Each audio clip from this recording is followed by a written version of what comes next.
নাবিল গ্রুপকে 700 কোটি টাকা এলসির এগেনস্টে লোন দেওয়া হয়েছে, পরে এই মালামাল বিক্রি করে ব্যাংকে টাকা ফেরত দেওয়া হয়নি। দুষ্ট লোকেরা বলে সেটা কোনো এক দলের নির্বাচনে তহবিলে গেছে। এবং তারা একটা টিভি চ্যানেল প্রতিষ্ঠা করেছে এবং সেই টিভি চ্যানেলটা কোন পক্ষে খেলছে সেটা আমরা জানি। তার ব্যাংক লায়াবিলিটি হচ্ছে 16,000 কোটি টাকা। তার বিরুদ্ধে তদন্ত কেন হচ্ছে না? সেই জন্য তদন্ত হবে মাননীয় স্পিকার। এখন লান্তাবোর গ্রুপকে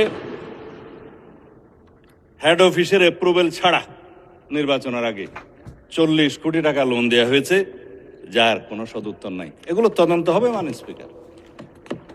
সোশ্যাল কর্পোরেট রেসপন্সিবিলিটি নাম দিয়ে যারা ঢাকা থেকে কক্সবাজার পর্যন্ত বিমানের টিকিট পর্যন্ত ব্যাংকের থেকে করিয়েছে, সেগুলোরও তদন্ত হবে মাননীয় স্পিকার। রেকর্ড আছে, এগুলো পত্রিকায় প্রকাশিত হয়েছে। এগুলো তদন্ত হবে। এই তকবির দিয়ে ব্যাংক দখল করার পর যাদেরকে চক্রচ্যুত করা হয়েছে তাদের সংখ্যা হচ্ছে 9,000। অন্যায্যভাবে কোনো আইন কানুন না দেখিয়ে তাদেরকে নিয়ম বহির্ভূতভাবে চাকরিচ্যুত করা হয়েছে। তারা প্রায় সময় ডেমনস্ট্রেশন করে রাস্তায়, আপনারা দেখতে পারেন পত্রিকায়। শুধু তাই না, 6,000 নতুন নিয়োগ দেওয়া হয়েছে। তাদের সবাই একটি রাজনৈতিক মতাবলম্বী লোক এবং তাদেরকে কনফার্ম করা হয়েছে 50%, আর 50% করার তালে আছে। তদন্ত হলে আর পারবে না।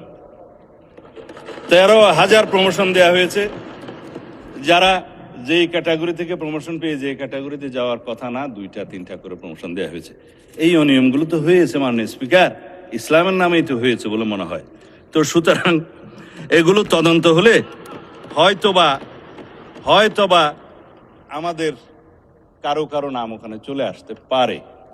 গণপ্রজাতন্ত্রী বাংলাদেশ সরকার অনুমোদিত এসডি এন্টারটেইনমেন্ট লিমিটেডের প্রতিষ্ঠান এসডি টেলিভিশনের স্টাফ রিপোর্টার, বিভাগ, জেলা, উপজেলা সংবাদদাতা এবং বিশ্বের সকল শহরের জন্য প্রবাসী প্রতিনিধি নিয়োগ চলছে। যোগাযোগ করুন আমাদের সাথে।